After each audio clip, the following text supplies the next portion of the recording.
Voyager 2 एक ऐसा खोजकर्ता है जिसमें कोई पायलट नहीं है, जो अंतरिक्ष की विशालता में आगे बढ़ रहा है और हमारे ब्रह्मांड के बारे में डेटा इकट्ठा कर रहा है।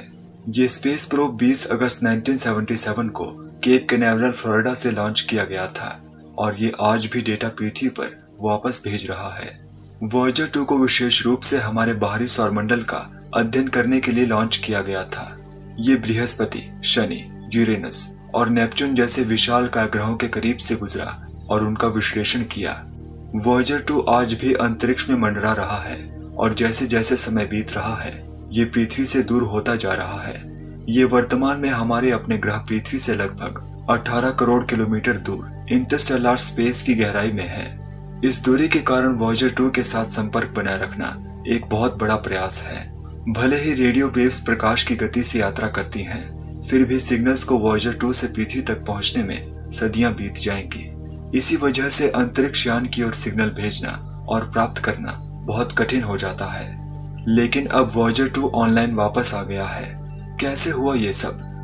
2020 में हुए नेटवर्क अपडेट से नासा ने डीप स्पेस नेटवर्क में वॉयेजर 2 से सफलतापूर्वक संपर्क स्थापित कर लिया है। डीप स्पेस नेटवर्क में दुनिया भर में फैले विशाल एंटेना शामिल हैं। इस नेटवर्क में antenna Madrid Spain, Goldstone California और कैनबेरा ऑस्ट्रेलिया में है। ये एंटेना इस तरह से तैनात है कि लाइन ऑफ साइट के भीतर कोई भी अंतरिक्ष यान डीप स्पेस नेटवर्क की व्यापक पहुंच के बावजूद किसी भी समय सिग्नल भेज सके और प्राप्त कर सके। वॉयेजर 2 के साथ संपर्क में रहना एक चुनौती है।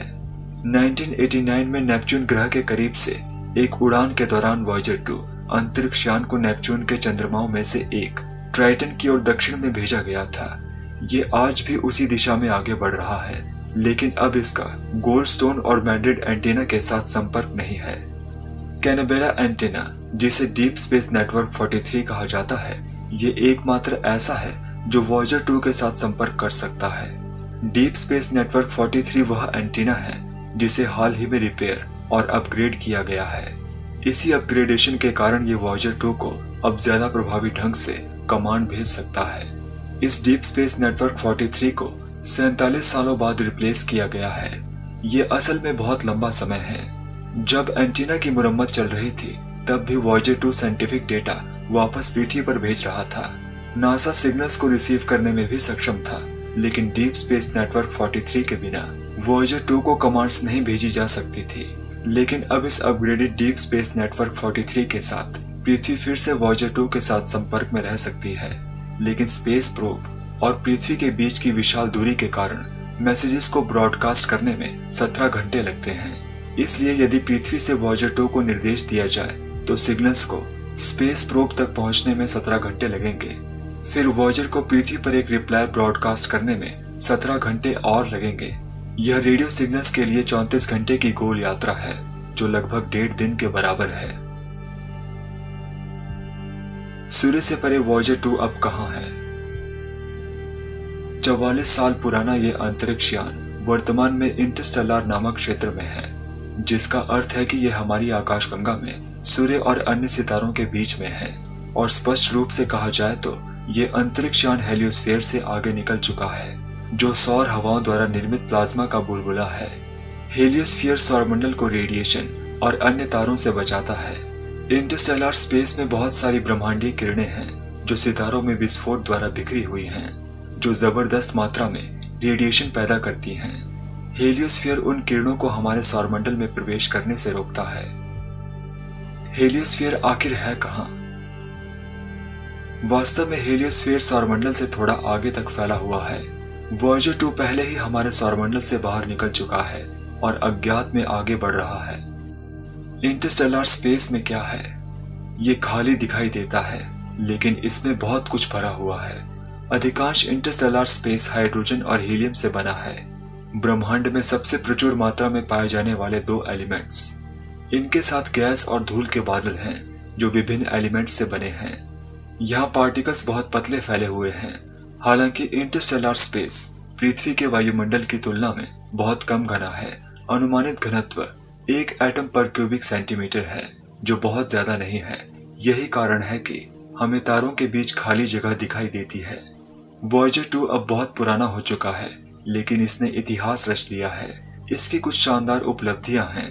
पहली, वॉयेजर 2 जुपिटर, सैटर्न, यूरेनस और नेपच्यून के करीब से गुजरने वाला एकमात्र अंतरिक्ष यान है।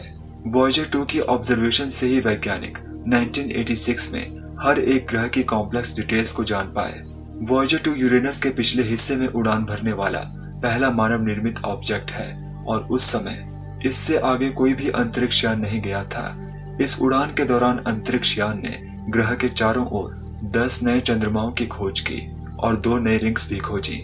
इतना ही नहीं, बल्कि 1989 में वॉयेजर 2 नेपच्यून ग्रह के करीब से उड़ने वाला पहला मानव निर्मित ऑब्जेक्ट भी था और इस उड़ान के दौरान इसने 4 चंद्रमाओं, 4 रिंग्स और नेपच्यून के प्रसिद्ध द ग्रेट डार्क स्पॉट की भी खोज की। Voyager 2 radio isotope thermoelectric generator से पावर खींचता है। ये कुछ न्यूक्लियर पावर प्लांट की तरह है, लेकिन बहुत छोटा है। ये रेडियो एक्टिव थर्मोइलेक्ट्रिक जनरेटर बिजली पैदा करने के लिए रेडियो एक्टिव डीके से गर्मी का उपयोग करता है।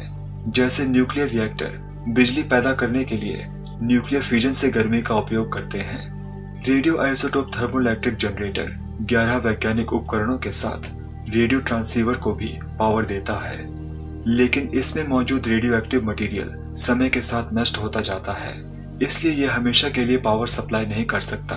हर साल वॉयेजर 2 का बिजली उत्पादन 4 वाट कम हो जाता है और वर्षों से नासा के इंजीनियर्स ऊर्जा को बचाने के लिए उपकरणों को एक एक करके बंद कर रहे हैं। वर्तमान में अंतरिक्ष यान में लगे 11 वैज्ञानिक उपकरणों में से केवल 5 सक्रिय हैं। उनमें से अधिकांश ऐसे उपकरण हैं जो ऊर्जा को मापते हैं। वॉयेजर 2 पर लगे कैमरास को भी इंजीनियर्स ने बंद कर दिया है। हालांकि ये देखना बहुत रोमांचक होता कि इंटरस्टेलर स्पेस कैसा दिखता है। इंटरस्टेलर स्पेस में करीब से देखने के लिए लगभग कुछ भी नहीं है, इसलिए ये सबसे अच्छा है कि कैमरे ऑफलाइन ही रहें। इस तरह वॉयेजर 2 अपने रेडियो आइसोटोप थर्मोइलेक्ट्रिक जनरेटर से उन उपकरणों के लिए ज्यादा एनर्जी निचोड़ सकता है जो अंतरिक्ष के उस क्षेत्र में अधिक उपयोगी होते हैं। वॉयेजर प्रोग्राम के मुख्य वैज्ञानिक एड स्टोन के अनुसार वर्तमान समय में वॉयेजर 2 के पास केवल 2024 तक चलने के लिए पर्याप्त ऊर्जा होगी, जिसका अर्थ ये है कि ऑनलाइन रहना और डेटा ट्रांसमिट करना जारी रखने के लिए वॉयेजर 2 के पास 3 साल बाकी हैं। फिर भी ये बहुत आश्चर्यजनक है कि कैसे वॉयेजर 2 इतने लंबे समय तक सरवाइव करने में कामयाब रहा।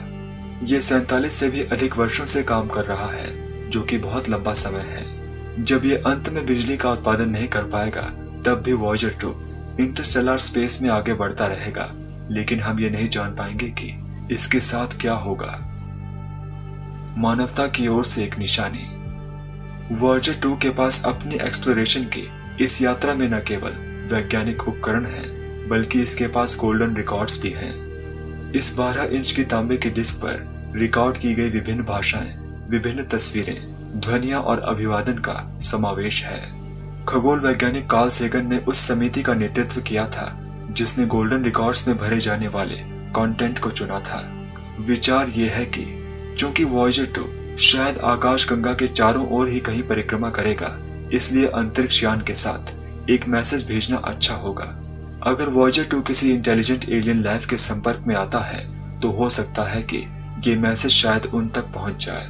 वॉयेजर 2 पर एक एल्यूमिनियम केस गोल्डन रिकॉर्ड्स को होल्ड किए हुए है और इस गोल्डन प्लेट पर ये जो नक्काशी की गई है, ये इस डिस्क में भरे हुए मैसेज को डिकोड करने के लिए निर्देश दिए गए हैं। निर्देश सिंबल्स के रूप में हैं और वॉयेजर टीम को उम्मीद है कि एलियंस इन्हें समझ लेंगे। अगर एलियंस इस मैसेज को डिकोड करने में कामयाब हो जाते हैं, तो वे हमारी संस्कृति, हमारे गणित और फिजिक्स के बारे में एक झलक पाएंगे। वॉयेजर 2 पर मौजूद ये गोल्डन रिकॉर्ड्स एक लॉन्ग प्लेइंग रिकॉर्ड है, यानी एक फुल लेंथ एल्बम की तरह है। लेकिन लॉन्ग प्लेइंग रिकॉर्ड्स ही क्यों? क्योंकि सन 1977 में ज्यादा एडवांस डेटा स्टोरेज सिस्टम का आविष्कार नहीं हुआ था। उस समय हमारे पास हार्ड ड्राइव या फ्लैश मेमोरी नहीं थी, इसलिए उस समय कार्ल सेगन और उनकी टीम ने स्टोरेज मीडियम के रूप में एक लॉन्ग प्लेइंग रिकॉर्ड को चुना। यहाँ तक कि वॉयेजर 2 पर रिकॉर्ड्स को चलाने के लिए एक सुई और एक कारतूस भी है। लेकिन सवाल ये है कि क्या एलियंस जानते हैं कि रिकॉर्ड कैसे चलाया जाता है? क्या होगा अगर उनकी टेक्नोलॉजी हमसे ज्यादा एडवांस्ड हुई? हमने अभी तक फिल्मों को छोड़कर एलियंस का सामना नहीं किया है, इसलिए उम्मीद है कि अगर वे आसपास हैं तो वे मैसेज को डिकोड करने में सक्षम होंगे। आशा करते हैं कि एलियंस शांति प्रिय होंगे और हमारे ग्रह को कॉलोनाइज करने का फैसला नहीं करेंगे। पृथ्वी से 11 अरब मील की दूरी पर, जो सचमुच इस दुनिया से बहुत दूर है, वॉयेजर 2 का बाहरी ग्रहों का अध्ययन करने का मिशन पूरा हो सकता है, लेकिन इसकी यात्रा अभी खत्म नहीं हुई है।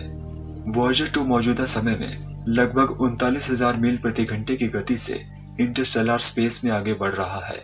ये ईंधन खत्म होने के बाद भी इस अज्ञात ब्रह्मांड में आगे बढ़ता रहेगा।